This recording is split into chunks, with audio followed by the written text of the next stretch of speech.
Okay, so good afternoon, everyone. I'm Nathan King of BenchChat, and I'm here today with Susie from Designing Lily. Welcome, Susie. Hi Nathan, how are you going? Good, good.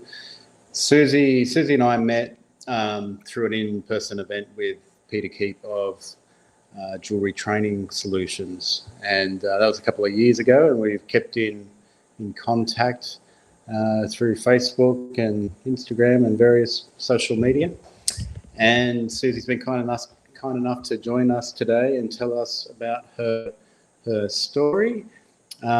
So, yeah, Susie, how would you like to tell us a little bit about your journey? Well, it probably started when I was about five, and my dad had we lived up near Inverell in northern New South Wales, and you probably know where that is. And he built a tumbler, and he'd go and collect river rocks and tumble them, and obviously there were agates and all sorts of things in there, and that actually fascinated me at that point. And I've always had an interest since then in polished rocks and cabochons, gemstones, etc. And probably about 15 years ago, I decided I've been working full time for a long time, but I decided that I needed a new hobby. And I didn't know it was not going to stay a hobby, but I needed a new hobby. So I started wire wrapping and making wire wrap gemstone jewelry. So bracelets, earrings, necklaces, whatever. And it wasn't enough, but it kept me going for a couple of years until I stumbled across the lapidary organisations. And for people who don't know, lapidary is it's an organ. They're clubs that are around, I guess, around everywhere, but who cut and polish gemstones. They facet stones. They teach silver work and jewelry making, plus lots of other things. And from that point on, I was just, that's it. This is my new thing. So that's how it happened. Ah, fantastic. So you do have a deep history then, if your father was doing it when you were young. And how did you Yeah, I was find never allowed so? to play with the tumbler though. Yes. Um, and so joining the Lapidary Club, how was that journey? How long does it take to learn how to do that stuff? Well, my first cabochon was, and I've still got it. Um, it took me probably 6 weeks because I'd only go on a Monday night, and I'd come home every day, every Monday night with it a little bit further developed and cut and polished and shaped. And I'd be so excited. And then after that, it just took off. And then I realised I could go on Saturdays and I'd be there all Saturdays. And then I started to think, actually, I need some of these things at home. So I was cutting and polishing gemstones, but I didn't have anything. And then I started making silver. Actually, that I started with gold wedding rings for my son, having never done any soldering or gold work before, or even silversmithing before. I decided that's what I was going to do first with the two wedding rings, and that just that made me realize I needed a whole lot of stuff a lot of equipment to work at home if I wanted to do things at home. And so I created a list, which is still going, over Yep. 10 years later, and started adding to it every time I could find something. Okay. It's funny, I've spoken to a couple of people, and yeah, their journey going into jewelry. Like another guy I was speaking to in Queensland the other week, and similar thing. He was a prospector and getting gold, and then it was his daughter's 18th birthday, and he wanted to make her something nice, and that's kind of how he got into jewelry as well. So it's an interesting kind of common thread there. It is, and I thought to myself at the time, how hard can this be? And that Yeah, was probably, one of the biggest understatements for someone who'd never done any smithing before. yeah, But yeah. I learned, and I think I finished. I ruined one ring and had to 3 days before the wedding, had to recreate it and redo this, remelt the gold and forge a new ring. And it taught me about stress levels with jewelry making, that's for sure. But they both turned out, and it was a good thing. It was fun in the end. No, very good, very good. So that's great. So lapidary, like I know, obviously, I'm aware of jewelry and the number of tools that one can accumulate. Is it the same with lapidary, or is it a little bit more manageable? So the machines are bigger. So I bought myself at the beginning of lockdown in 2020. I thought I'm not going to be able to cope without doing something. So I bought myself a 6-wheel lapidary cutting machine, which is I still love it and I still use it. It's set up in my laundry now.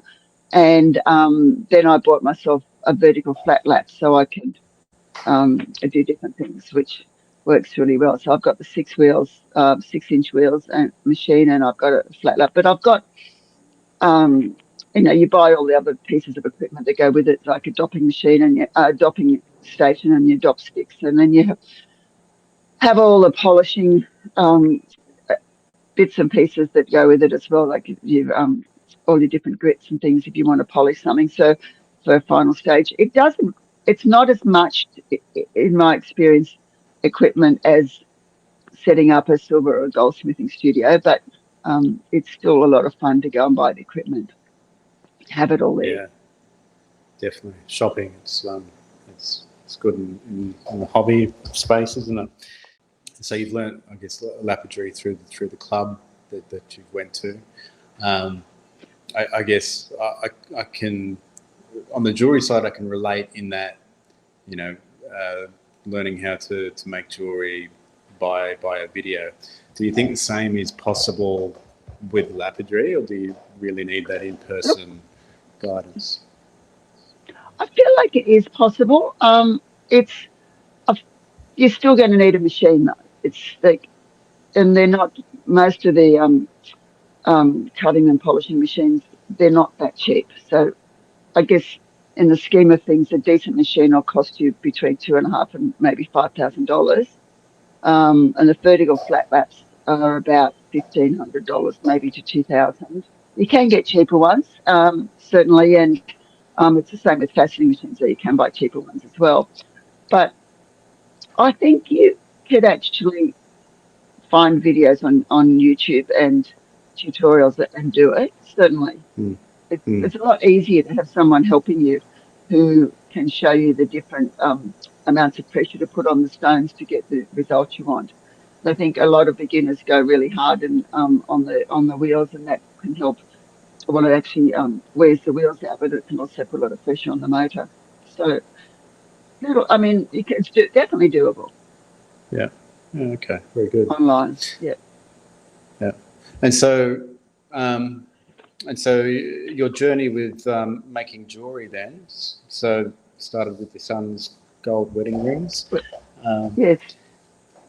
How did that kick off, and what support did you leverage? Well, at the Lapidary Club, there's the president, who is also a friend of mine now. He actually was very good, and he mentored me. So, as I said, how hard could it be? So I collected some of my gold jewelry that I had, which was 18-karat gold, and he taught me how to smelt the gold into ingot and then roll it out. It was interesting because I didn't really understand how often I'd have to anneal it, and I spent a whole day rolling it into ring shanks when it probably didn't need to take a whole day, but that's okay. It was good exercise. And and then one of the other ladies at the club, she mentored me to make the rings and taught me the process.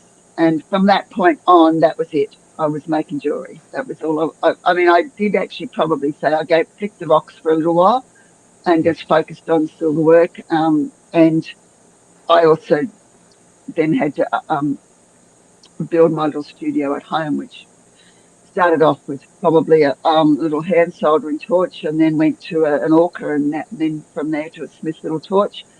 But it's all the other stuff that you need as well if you want to be able to be completely self-sufficient. So you don't Yep. need it all at once, but it's ultimately you look back 10 years later and yes, you've got everything you need.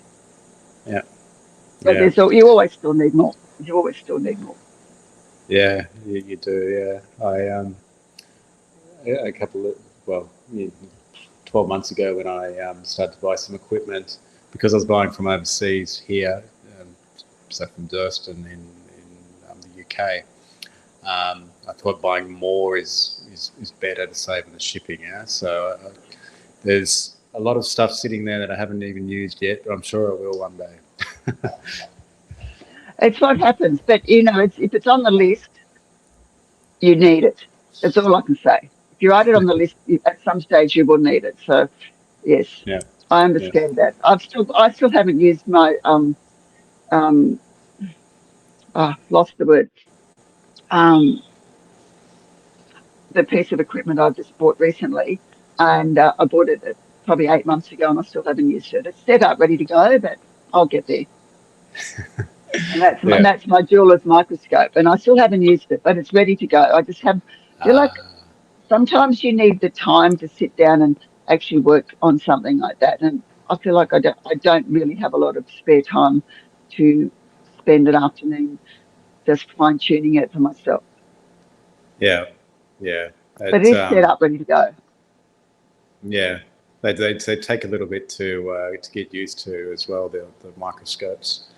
I found when I set mine up just to get a vision through it. Yeah, it took a few hours of just trying until I could get it focused until my eyes were kind of used to. Um, I think that's it, isn't it? You've got to get it, yeah. And then I mean, I know that I think that you solder with using your microscope, don't you? no, no, I don't. I don't You risk don't? that. No, Uh, no, I wondered. Yes, no. I probably won't risk that either, but Yeah, it's a bit close. Yeah, the working distance and the heat. I wouldn't risk that. I was talking to a friend though, and he said if he could, he would. Yeah, but he polishes under the microscope because you can see so much. yeah, I think that's a good thing. Actually got some work I can do. I've got a commission as soon as I get myself organised with the microscope, but it'll just have to wait. Yeah, yeah. And so I understand that you've set up a stall at the local market. Yes, You've been that's doing that for a correct. few years. Well, I've been doing it just on 12 months now. Okay. I used to do periodic markets at gem shows with the Lapidary Club, but this this came about because my friend, who's the president of the Lapidary Club, he wanted to do a market stall, and he couldn't actually do it on his own, and because he's been the president for a long time, and he's not as young as he used to be. Let's say that, and he asked me would I be interested, and it's in my suburb, and it's a makers market, so I thought that's probably something I'm happy to do. And we do every once a month, first Saturday of the month. And look, it's going pretty good. It's been a really good learning journey for me as far as what to stock, and and it's interesting because my friend has completely different jewelry to I make, and there's a certain population that just love his jewelry, and he always sells well. And mine sells well, but not as well as his. But I want to make what I want to make, so I'm happy with that. Yeah. And I guess have you noticed do you attract a different customer or does Look, generally he attracts probably more retired people, no. and they really love his jewelry because it's a particular style and it's more probably dress jewelry rather than everyday jewelry, a lot of it. And he's really talented, and his pieces are beautiful. So I can certainly understand, but they are like focus pieces often, and they're really really detailed. And yeah, he's real. As I said, he's very talented. My the stuff that I like to sell is more the jewelry that you wear when if you go out for might go out to the movies, or you go out for lunch or whatever, or you just want to wear you want to wear jewelry with colour and gemstones and silver, because there's a lot of people who just like to wear jewelry because they like it. Yeah, yeah.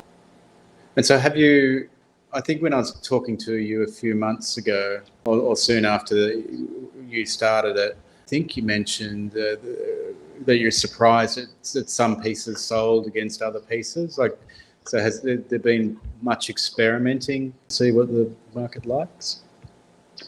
Well, it is I think every market's essentially an experiment. So I'll get an idea and I'll make half a dozen pieces in a sort of a theme, I suppose, and see how they go. And sometimes they go really well, and I'll restock them 2 or 3 times, and it seems to then wear off that theme. But then other times I'll get the idea, and people go, "Oh, I really like that," but they don't buy it. So then I might tweak it a little bit and take it from there, and then they might sell. But it's the things that I would think people would buy initially, like 12 months ago, are not necessarily what they are buying, but they're pieces that I would buy, Yeah. or I would make myself for myself. But yeah, I guess stacking rings and fine pieces of jewelry are a lot more popular. They seem to be a lot more on trend now. Okay. Yeah.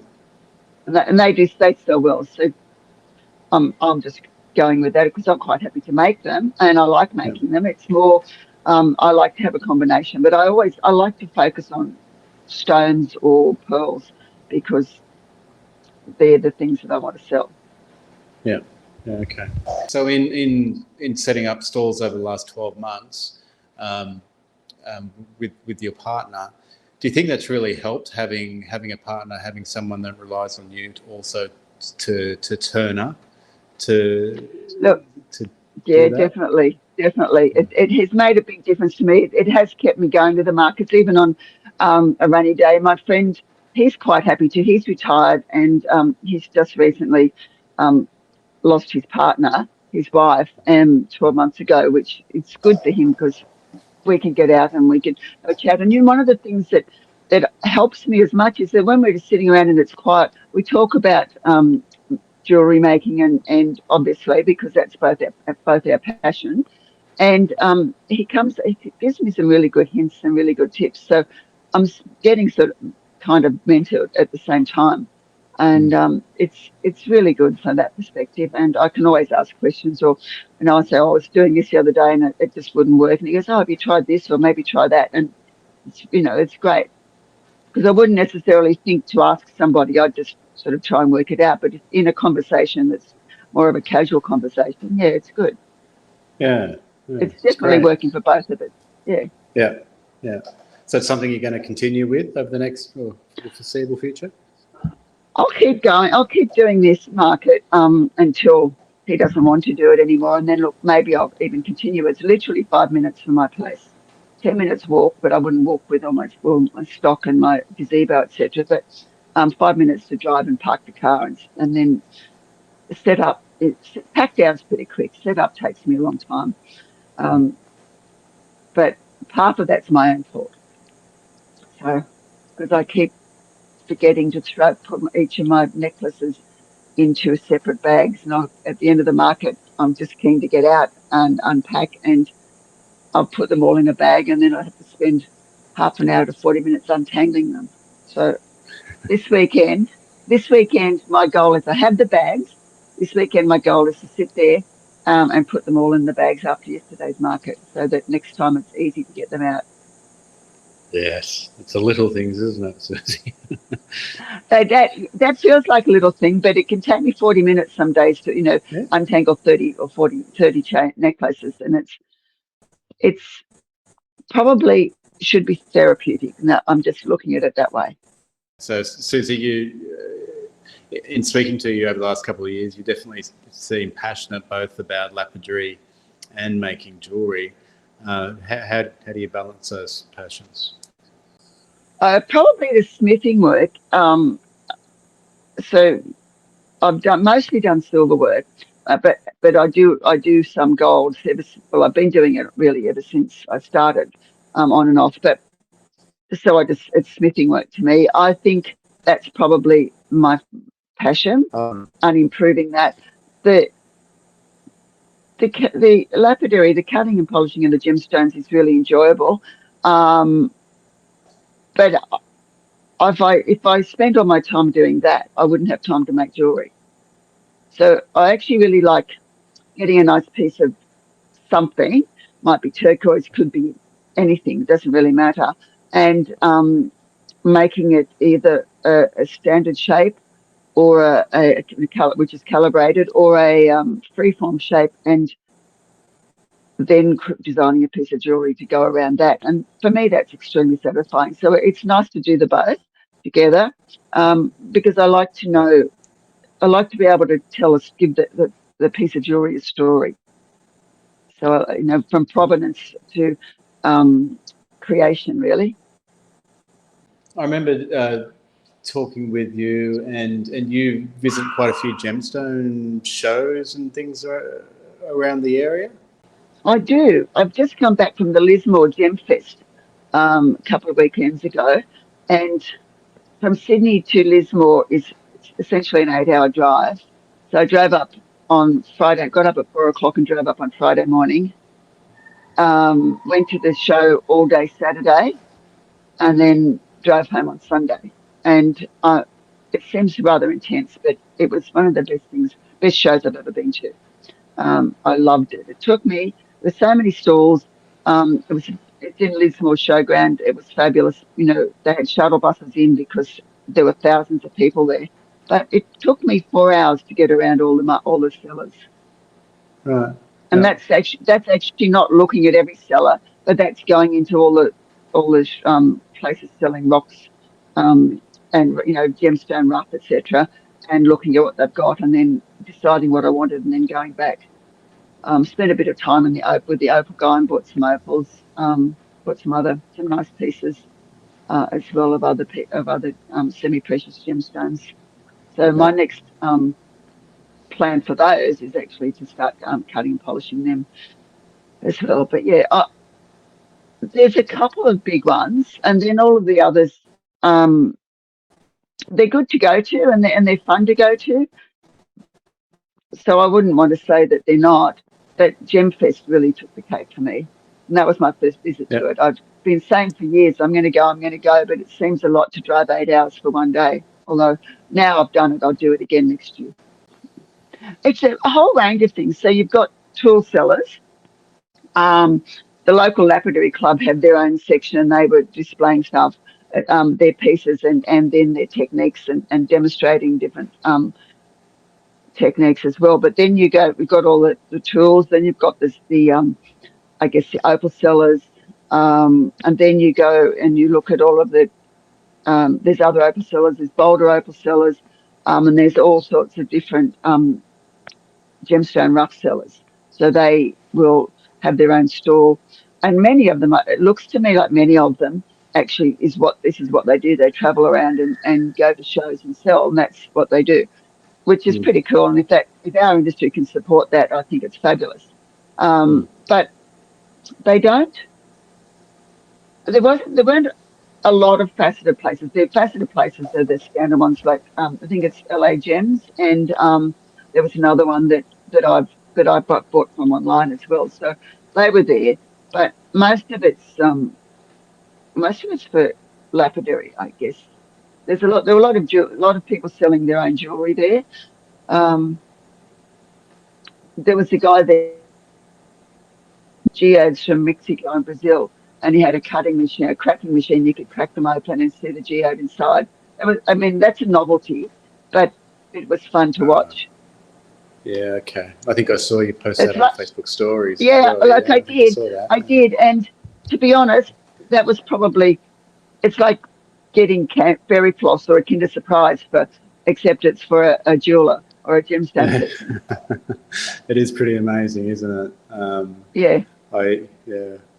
I don't know. I don't know a lot really when it comes to jewelry and stones, but recently I've seen the opal, the pineapples They're amazing. formation, and so each of those little bump pineapple is an opal inside, is from what I understand from the video I saw, which I thought was quite amazing.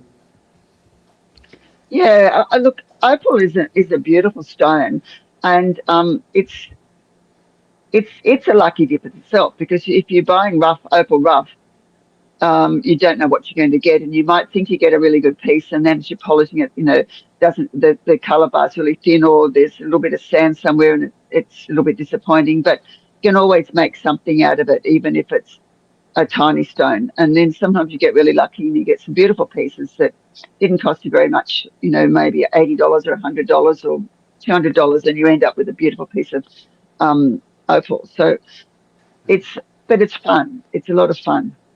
Yeah, yeah, That's something I really like to cut and polish, is opal. yeah. I would love to be able to do that actually, but I'm not going to venture. I'm not going to venture down the lapidary path as yet. It's hard to juggle the time, to be honest, to do both. Yeah, yeah, definitely. So what's next for you? Is there anything particular out there that you're wanting to concentrate on going forward? There's two things I'd like to do moving forward. I just need a little bit more time. So at some stage, I want to do a diploma of gemology. That's Okay. something that's really keen to my heart, and I'd really like to do that. And I'd also like to learn to facet. So I want to look for a faceting machine at some stage, and learn to facet. Yeah, okay. Brilliant. So yeah, they're the future steps. That's for future Susie. Susie, I sense you get a lot of enjoyment from both lapidary and the jewelry industry in general, and you sound like very connected within your area. Um, how do you give back, I guess? You know what? One of the things I really like to do is to share the knowledge with people, and I'm never been a hands around the homework person. I like to mentor people if I possibly can. So if I could see somebody and they're willing, and people, so at my lapidary club, I'll just jump in to myself and say that I'm a supervisor. So I supervise um, Monday nights and also some Saturdays. So what that does is, if people need help, I will teach them how to do something. And we periodically run workshops as well, where I'll teach a skill that I have that they may not have. So if I see somebody struggling to solder, I will help them. We only use an orchid torch for the beginners at the club. So I'll help them learn to solder without melting their pieces of jewelry. And I'll teach them, for example, pick soldering, or how to solder, claws on without melting the whole piece. And to see somebody actually achieve that is really, really satisfying. And it helps them in their journey as well. But it's just, for me, it's an integral part of the whole process, because I've learned sometimes, actually, I've learned a lot through Peter Keep, to be honest. Yeah, His courses are great, and it's not an ad for Peter, but he is great, and yeah, he's a really good teacher. But to actually see somebody pick up those skills and not feel stressed about wanting to make something, and not be able to see them turn around and be able to achieve their piece of jewelry that they're making, it's really nice. It's a yeah. good feeling, and it's that they've come away feeling really satisfied with their journey that day as well. So it's great, Susie. So where do you see yourself in 5 years' time? One of my key goals, to be honest, is I really want to finish the Jewelry Training Solutions course. It's challenging to finish it when I'm busy. And I do work full time as well. And then I have commissions and market stock. And sadly, the course that I'm doing seems to always take it takes the last priority in my life, which is not what I want. But I am working through it slowly. And one of my goals in 5 years is well, I hope it's less than 5 years, is to actually finish that, because there's some key areas of fine jewelry that I'd really like to improve on, even though I may not focus ultimately on fine jewelry. Those techniques will become parts and components of the pieces that I do make. And so I'd really like to finish that. And I don't really know how it's going to happen in less than maybe 3 years, but that's okay. Yeah. I still enjoy it every time I apply myself to the lessons. Yeah. Yeah. Yeah, that's good. It's a great goal to get through that course. You definitely, it's not a plug for Peter, but he definitely teaches a lot of methods through the course, which is it's great. And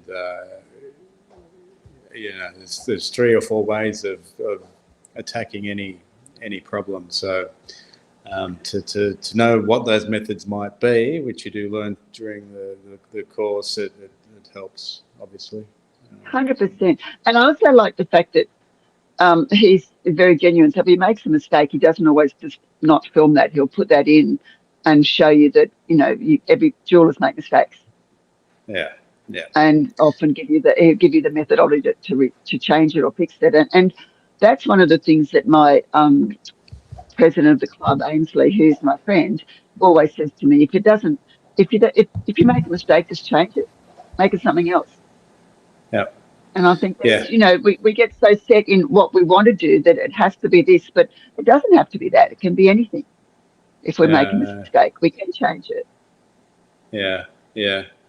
I think if I had started this journey earlier, when I was younger, that I might not have pursued it. I think I was a little bit more impatient back then. So patience has definitely got something to do with it. But metals are just so malleable, and you can think that something's lost, yeah. And certainly when I started there, I get to a point, oh my God, gonna have to start again, and then I'll just push through a little bit further, and then the piece ends up looking fine. And don't get me wrong, there's a lot of, I certainly myself, there's a lot of rebuilding, and you can't just expect to build it first time and get it right. It does take effort, but yeah, I've like, I remember I made a pair of huggy earrings. I was right at the end setting the huggy earrings. They looked perfect, and I can't remember what I was doing, but the holding thing, whatever it was, bent the earring like almost 90 degrees. And I was like, oh, God. Got my parallel pliers out, straightened them up, give them a bit of a tap, bit of a file, all good.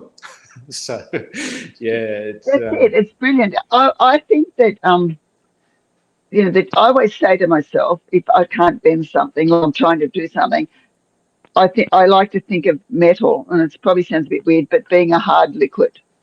Yeah, yeah. As you say, malleable. So you can actually burnish the bezel setting, or you can bend the prongs over. They stay hard, but if you're persistent and patient, you can do it.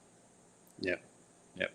And if you're right, it's just it's everything. Every mistake you make, you learn, and that's probably the good thing. Absolutely. Well, thank you very much for your time today, Susie. It's much appreciated. I'm sure there's people that will get a lot from the podcast today. Oh, it's my pleasure. Thanks very much, Nathan, for the chat. I've appreciated it, enjoyed it.